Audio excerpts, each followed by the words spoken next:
Have you ever been told that you're not technical enough? What about you're not strategic enough?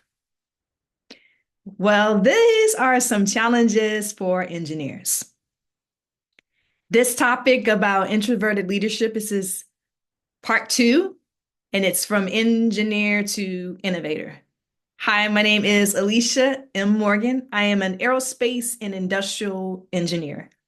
I have navigated working in aviation and defense industry. I've worked in nonprofits supporting education initiatives, leading education programs, after school programs, did some consulting work on upskilling initiatives. People are skills first and going into the workplace. And I'll tell you this, as an engineer navigating in all those spaces successfully, I've had to balance my technical side with being innovative and being more agile and flexible and knowing how to be strategic in all those different ways.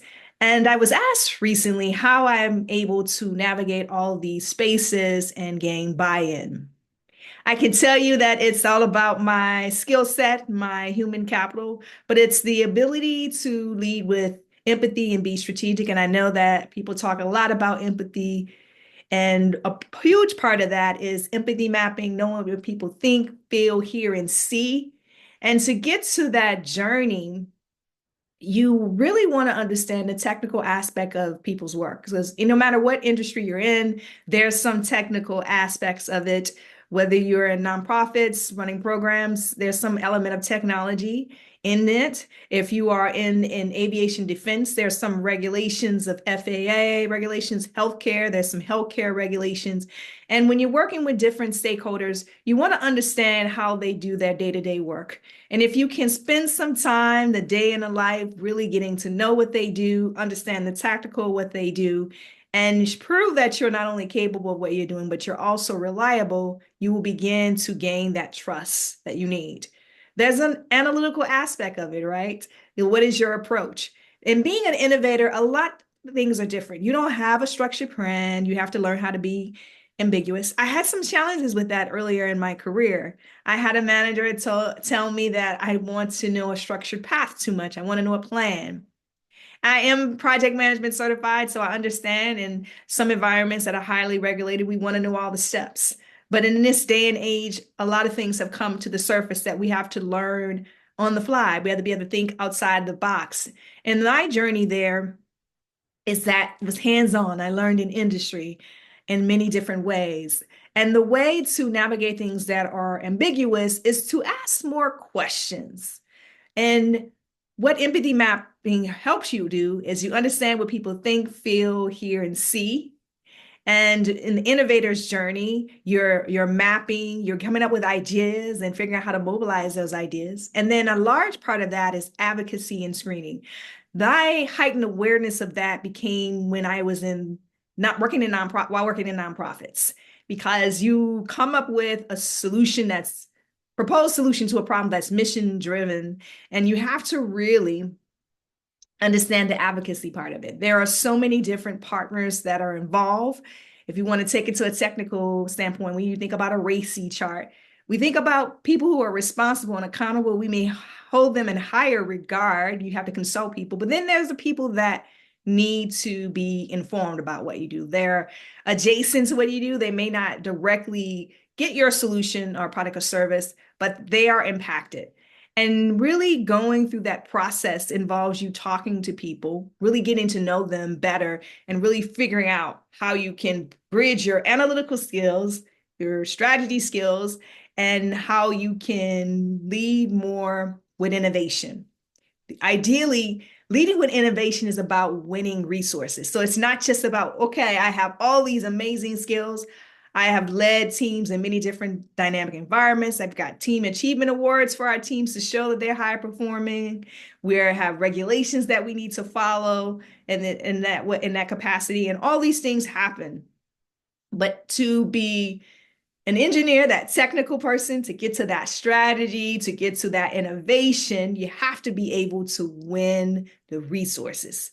And winning resources comes in different capacities. So get to be named as an innovator you have to be able to have the reputation for executing on innovation. So it's one thing to come up with these ideas and another thing to actually execute it. So what does that look like? You come to where you are starting a program or initiative, you have this charter, you have this scope of work, and then you have to be able to do the business case. So what will be the return on investment? A large part of why I'm able to lead projects so successfully in programs, as when I was leading capital projects and I was in industry, the senior leadership said that, okay, you come up with innovative ideas to move the business forward. In this case, it was circuit cards that go into military aircraft. You come up with lean process improvements, how to improve capacity and efficiency. But the project had to prove to have a return on investment of over 24%. The industry standard was 12%. However, the senior leadership said if it does not have a return on investment, whether it increases capacity, brings in more revenue, increases productivity, we don't have to get more resources, we have some more automation, visual workstations, accessibility. If all of that does not prove to be over 24% of the current way of doing business and a return on investment within the first year, we want to see that some of that materialize, some profit coming in, some revenue coming in, and we want to make sure that our profit and loss is not extensive in that case. And that involved me working with safety. Of course, you have safety requirements no matter what you're doing, whether it's cybersecurity, whether it's capital improvement projects, you have some facility requirements, industry standards, FAA, whatever the industry you're in, what's regulated by. Even in education, it's the education agencies. When you're having programs, if you want schools to come to your facilities, it has to align with what students are learning in their actual programming. And then when you're doing programming, you have to think about accessibility needs, right? When you are doing a presentation and it asks you for that alt language or a website, that's why, because you have different styles of learners. You have to consider all these things when you're doing that. So you become an engineer for your problem-solving skills, but you have to also be creative and have to think outside the box and figure out a path forward.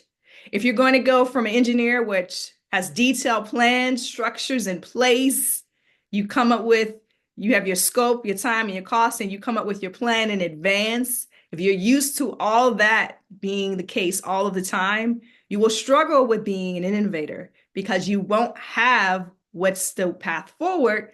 You have to do a lot of inquiry. You have to do a lot of advocacy. You have to do all these things to figure out what's going on, which is much different from what we learn as an engineer in a traditional sense. Now, you also want to learn more about leveraging AI. And again, we think about security concerns, cybersecurity. How can you do this in a dynamic way to respect the proprietary information that you may have, make sure that people's information is not being stolen, the peaceful transition of the information, and how can you figure out when you're coming up with programs and initiatives in a business case, what can you anticipate? You can come in with your prompt engineering skills and say, this is a ballpark of what we plan in this time frame, what type of questions we can ask. Because what you really want to do when you become an innovator, to be successful, you have to be able to ask questions and get the people that you're working in to give you some feedback on what's next or what's the best path forward. So all these things come to play.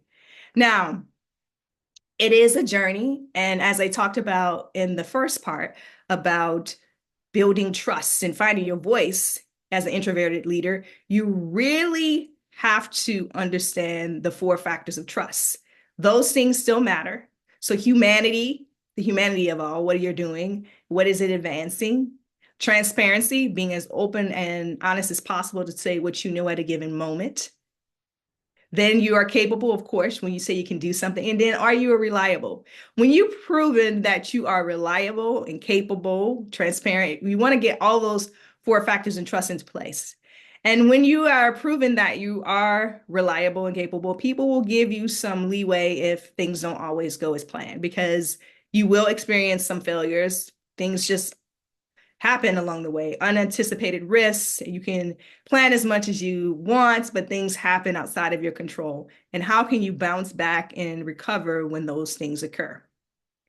Now, you have to be able to bridge that technical expertise. Remember, we talked about what's the technical expertise you need to succeed in your business, to be strategic.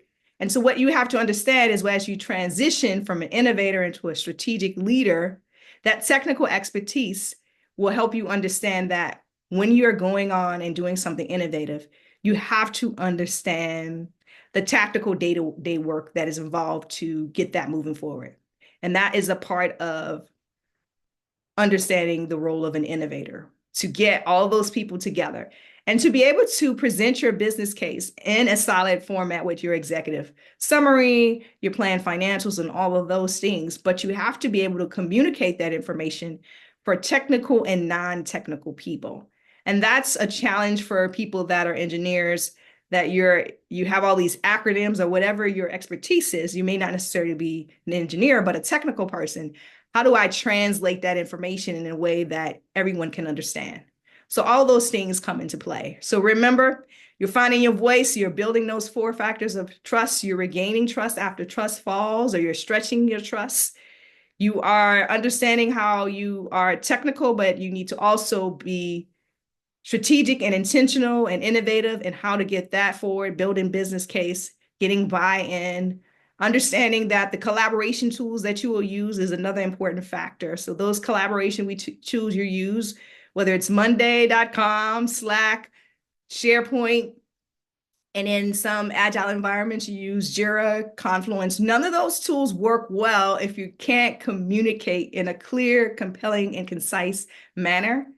And that communication can sometimes break down. So no matter how effective the tools are, they're only as good as the people putting the information in. So remember, we talked about being technical, but also communicating in a way that's clear to anyone. And then if you have acronyms or other supporting documents, putting that information in your collaboration tools. Now, this is a mouthful for you. So we talked about finding our voice. Now we are going to digest from engineer to innovator. And as we move forward, remember that trust is the center of this, as well as empathy.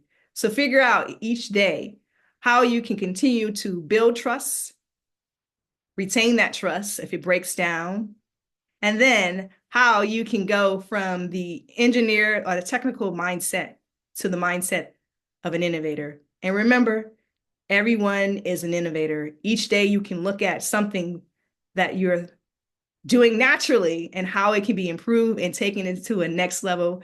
And we think about holding the future. Innovators are thinking about how to future-proof themselves and stay relevant and marketable in the future in their business. So cheers to looking forward to the future and being more innovative. If you like this video, please comment, like, and share some insights.